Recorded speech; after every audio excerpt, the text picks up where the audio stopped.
Assalamualaikum warahmatullahi wabarakatuh. Bismillahirrahmanirrahim. Alhamdulillahirabbil alamin. Assalatu wassalamu ala asyrafil anbiya'i wal mursalin sayyidina wa maulana Muhammadin wa ala alihi wa ashabihi ajma'in. Amma ba'du. Yang terhormat kepada seluruh keluarga besar Madrasah Tsanawiyah Negeri Gresik, anak-anakku sekalian yang saya sayangi dan saya banggakan, beserta seluruh pemirsa dimanapun berada yang dirahmati oleh Allah. Alhamdulillah, puja dan puji syukur marilah kita aturkan kepada Allah Subhanahu wa Ta'ala, di mana atas segala limpahan rahmatnya sehingga kita bisa mengikuti acara ngaji Ramadan tahun 1443 Hijriah dengan siaran podcast Miftah MTS Negeri Gresik dalam keadaan sehat walafiat. Sholawat beserta salam semoga tetap tercurahkan kepada junjungan kita, suri tauladan kita, Nabi besar Muhammad Sallallahu Alaihi Wasallam. Semoga kita mendapatkan syafaatnya fi yaumil qiyamah kelak. Amin amin ya rabbal alamin. Anak-anakku sekalian beserta seluruh pemirsa yang dirahmati oleh Allah, pada kesempatan kali ini saya akan membacakan satu hadis yang ada di dalam kitab Nashahul Ibad yang dikarang oleh Imam Nawawi Al-Bantani. Akan tetapi kita akan bacakan suratul Fatihah. Semoga kita mendapatkan keberkahan ilmu darinya. Ila hadratin Nabi Mustafa Muhammadin sallallahu alaihi wasallam. Al-Fatihah. A'udzubillahi minasyaitonir rajim. Bismillahirrahmanirrahim. Alhamdulillahirabbil alamin. Arrahmanirrahim. Maliki yaumiddin. Iyyaka na'budu wa iyyaka nasta'in. Ihdinas siratal mustaqim. Siratal ladzina an'amta 'alaihim ghairil maghdubi 'alaihim waladdallin. Amin. Bismillahirrahmanirrahim. Qala al-muallifur rahimahullahu ta'ala wa nafa'ana bihi wa bi ulumihi fid dharaini amin.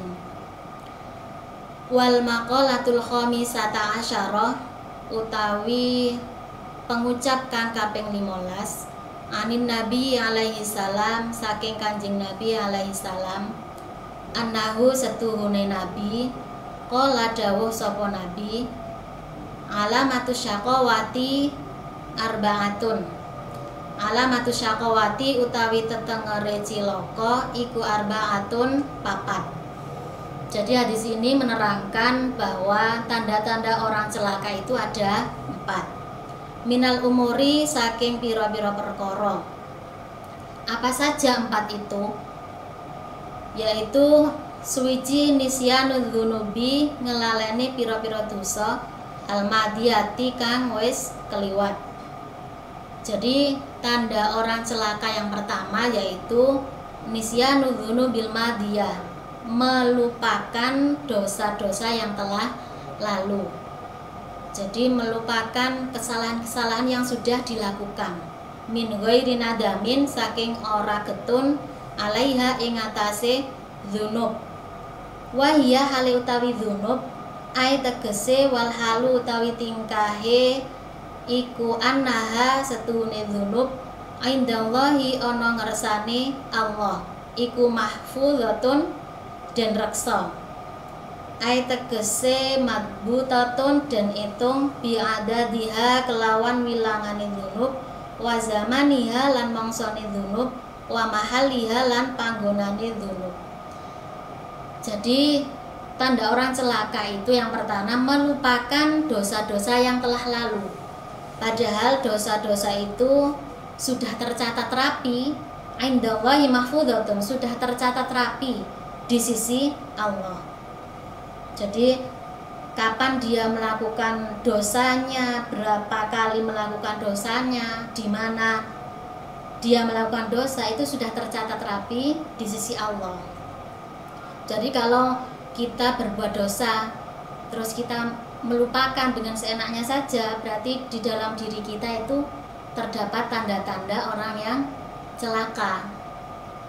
Sama seperti halnya kalian di madrasah. Di madrasah itu sudah ada aturan-aturan yang wajib kalian taati, tetapi kalian melakukan pelanggaran.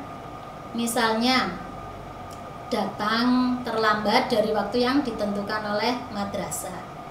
Nah, di situ kalian sudah melakukan kesalahan. Harusnya kalian menyesal, jadi mengingat-ingat kesalahan kalian tadi. Kenapa? Biar untuk kedepannya kalian tidak melakukan kesalahan itu tadi, ya. Jadi memang manusia itu tempatnya salah dan lupa, ya. Jadi al-insanu mahallul khata' wan nisyan. Manusia itu tempat lupa dan tempat salah dan lupa. Bahkan tidak hanya lupa dengan kesalahannya, tapi kadangkala manusia itu tidak menyadari apa yang dilakukannya itu termasuk perbuatan yang dosa. Atau bahkan sudah sadar kalau yang dilakukannya itu termasuk perbuatan dosa, tapi tetap saja dia melakukannya. Seakan-akan dia meremehkan balasan yang diberikan oleh Allah di akhirat kelak. Jadi kalau sudah begitu, ada di dalam diri manusia itu tanda-tanda orang yang celaka, ya. Makanya biar kita tidak termasuk ada di dalam diri kita tanda-tanda orang yang celaka, hendaknya kita mengingat kesalahan-kesalahan, dosa-dosa yang kita lakukan. Dengan begitu kita meminimalisir kesalahan-kesalahan yang akan kita lakukan untuk di kemudian hari.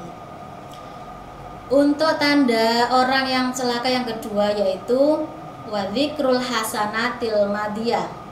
Wadzikrulan ngilingi piro-piro, wadzikrul hasanati lan ngilingi piro-piro kebagusan almadiyati kang wis keliwat bil qalbi kelawan ati.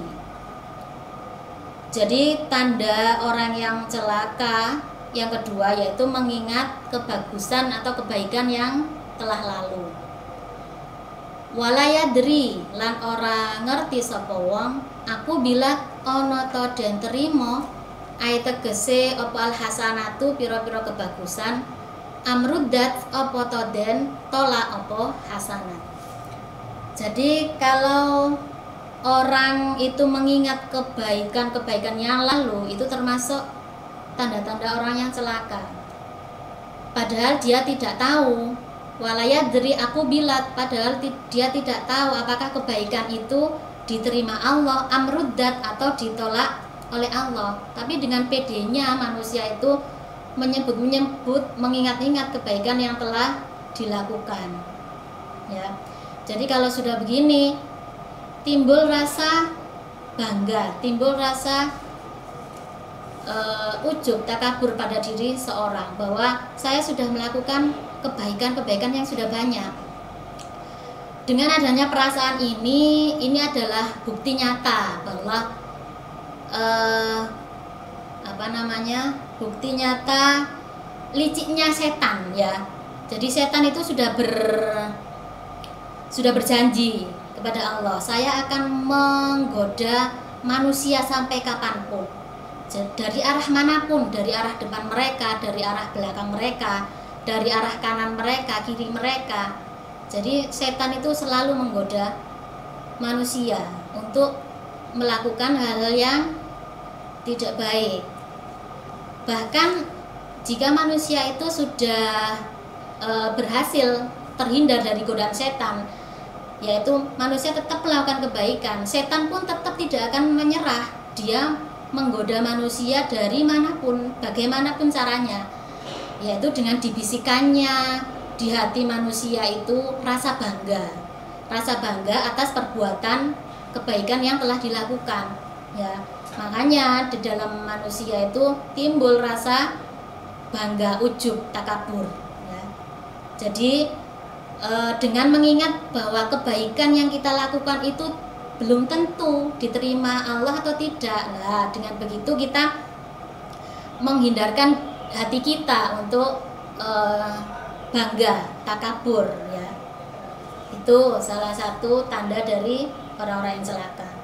Yang selanjutnya yaitu wa nadhruhu lan oleh ningali wong ilaman marang wong fauqahu kang sak dhuwure wong fid dunya ing dalem dunya. Jadi tanda orang celaka yang ketiga yaitu melihat orang yang lebih di atasnya dalam urusan dunia. Bi antomaha kelawan nyento kepengin banget opo an-nadhru ningali laha maring dunya walam yardo lan ora rido sapa wong bil qismati kelawan pandumi Allah. Jadi kalau manusia tuh melihat kepada orang yang di atasnya di dalam urusan dunia, dia berarti kurang bersyukur, kurang ridho dengan pembagian atau pemberian-pemberian Allah. Dia merasa kurang, kan? Melihat dalam urusan dunia itu di atasnya, dia merasa kurang, dalam jiwanya itu tidak tenang, selalu merasa kekurangan terus. Jadi hilanglah rasa syukur kepada Allah, padahal nikmat yang telah diberikan Allah itu banyak sekali kepada manusia.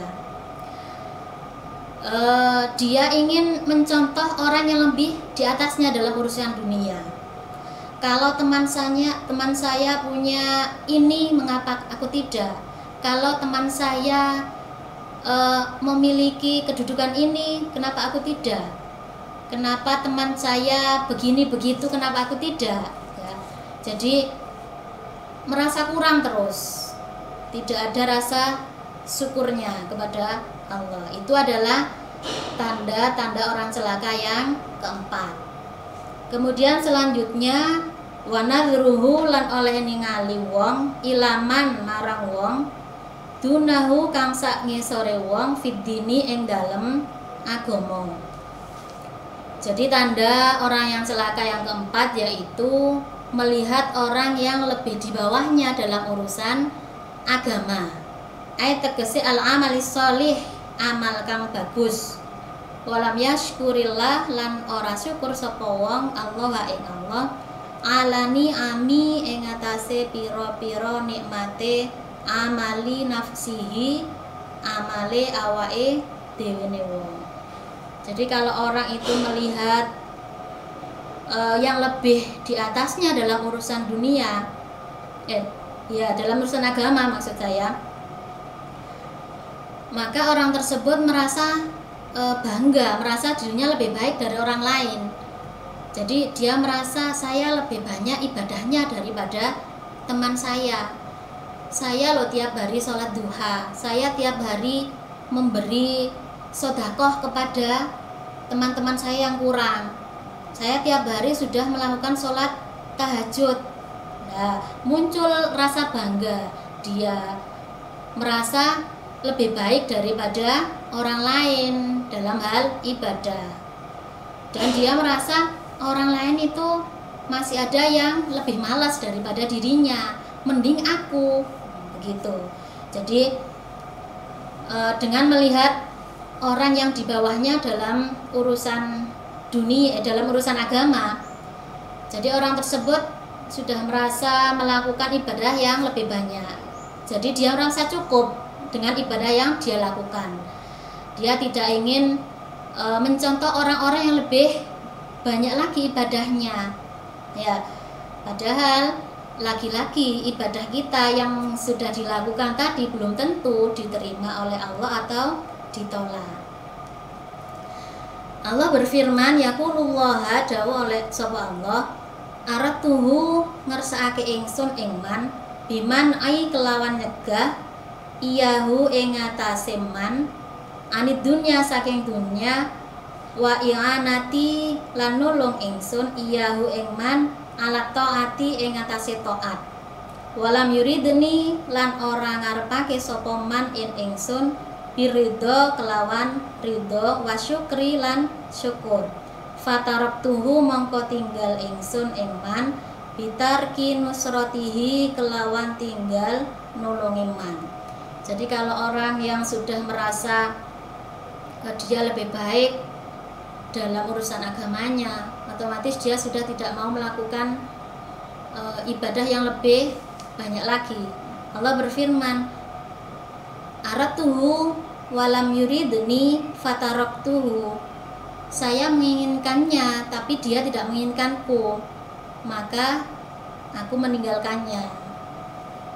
Jadi naudzubillah min dzalik ya, kalau kita sudah ditinggalkan Allah, sudah kita tidak dapat pertolongan Allah. Naudzubillah summa naudzubillah. Itu adalah tanda-tanda orang yang celaka. Sekarang kebalikannya, tanda-tanda orang yang beruntung atau orang yang selamat. Wa alamatus sa'adati utawi tetengere bejo wa arbaatun papat. Jadi tanda-tanda orang yang beruntung itu ada 4 minal umuri saking piro-piro perkara. Apa saja? Suwiji dzikrul dzunubi ngilingi piro-piro dosa, almadiyati kang wis kliwat. Binadami kelawan getun lan wal istighfari lan nuwun ngapura. Jadi tanda-tanda orang yang beruntung tadi kebalikan dari tanda-tanda orang yang celaka. Yang pertama yaitu dzikrul dzunubil madiyah. Jadi mengingat-ingat dosa yang telah lalu dengan penyesalan dan istighfar, dengan minta ampun kepada Allah. Jadi kalau kita melakukan dosa, melakukan kesalahan-kesalahan, hendaknya kita harus mengingat-ingat apa kesalahan yang kita sudah lakukan, ya, dengan penyesalan kita, dengan minta ampun kepada Allah. Dan minta ampun pun juga begitu, tidak hanya dengan ucapan, tapi harus dengan perbuatan. Tidak hanya menyesal, saya menyesal sudah melakukan kesalahan, saya menyesal, saya minta maaf, tapi tidak hanya ucapan saja, tapi dengan perbuatan, yaitu dengan apa? Tidak mengulangi perbuatan atau kesalahan-kesalahan yang dilakukan tadi. Seperti kalian di madrasah, kalian kemarin sudah melanggar aturan yang ditetapkan oleh madrasah. Contohnya tadi seperti tadi datang terlambat pada waktu yang ditentukan oleh madrasah. Nah, kalian sudah melakukan kesalahan, hendaknya diingat-ingat biar untuk kedepannya lagi kalian tidak melakukan kesalahan lagi, ya, biar kalian menjadi lebih baik lagi. Itu adalah tanda-tanda orang yang beruntung. Jadi nanti tanda-tanda orang yang beruntung baik di dunia maupun di akhirat. Yang kedua yaitu wanisyanul hasanati, lan ngelaleni piro-piro kebagusan, almadiyati kang wis keliwat. Yang kedua, tanda-tanda orang yang beruntung yaitu melupakan kebaikan-kebaikan yang lalu. Ka'annaha koyo setuhune hasanat, lam takok iku lam takok ora tumiba apa hasanat minhu saking wong, li annaha krana setuhune hasanat iku la tahlu ora sepi apa hasanat minal ilali saking cacat. Jadi hendaknya kebaikan-kebaikan yang sudah kita lakukan itu kita lupakan, kita tidak mengingat-ingat. Jadi kita melupakan kebaikan-kebaikan yang sudah kita lakukan. Karena kebaikan yang sudah kita lakukan itu pun tidak sepi dari cacat. Maksudnya itu kebaikan yang kita lakukan, kita tidak tahu juga apakah kebaikan yang kita lakukan itu diterima oleh Allah atau ditolak, ya. Jadi misal kalian sudah tiap hari sudah melaksanakan sholat duha, tiap hari sudah membantu orang tua, tiap hari sudah melaksanakan tugas-tugas yang diberikan Bapak Ibu guru. Jadi tetap kalian melakukan kebaikan-kebaikan itu, ya. Itu adalah tanda-tanda orang yang beruntung. Jadi kalau kita melupakan kebaikan yang sudah kita lakukan, kita akan merasa kurang terus, ya. Oh, saya masih kurang dalam berbuat baik karena lupa kan apa yang sudah kita lakukan. Seperti tiap kita sudah rutin melaksanakan puasa Senin Kamis, kita sudah rutin melaksanakan atau memberikan sedekah bagi orang-orang miskin, kita melupakan kebaikan-kebaikan itu. Jadi ada di dalam diri kita itu itikad baik untuk melakukan kebaikan-kebaikan yang lebih banyak lagi. Gitu. Itu tanda-tanda orang yang beruntung yang ketiga. Yang selanjutnya yaitu wa nadhruhu lan oleh ningali wong ilaman marang wong fauqahu kang sadhuwure wong fid dini ing dalem agama. Fayak tadi moko anut sapa wong bihi kelawan man. Jadi tanda-tanda orang yang beruntung yang ketiga yaitu melihat orang yang lebih di atasnya dalam urusan agama. Jadi kebalikan dari tanda-tanda orang yang celaka tadi ya. Kalau dalam urusan agama melihat orang yang di bawahnya. Tapi kalau orang yang beruntung nanti di dunia maupun di akhirat melihat orang yang lebih atasnya, di atasnya dalam urusan agama. Jadi dia merasa belum melakukan apa-apa, belum melaksanakan ibadah apa-apa, tidak ada apa-apanya dengan orang yang lebih bagus lagi dalam urusan agama, dalam urusan ibadah ya. Dengan begitu terdorong untuk kita untuk melaksanakan ibadah-ibadah yang lebih baik lagi, yang lebih banyak lagi. Tanda orang yang beruntung yang keempat yaitu wa nadhruhu lan oleh ningali wong ilaman marang barang dunahu kang saknisore wong fid dunya ing dalem dunya. Jadi tanda orang yang beruntung yang keempat yaitu melihat orang yang di bawahnya dalam urusan dunia.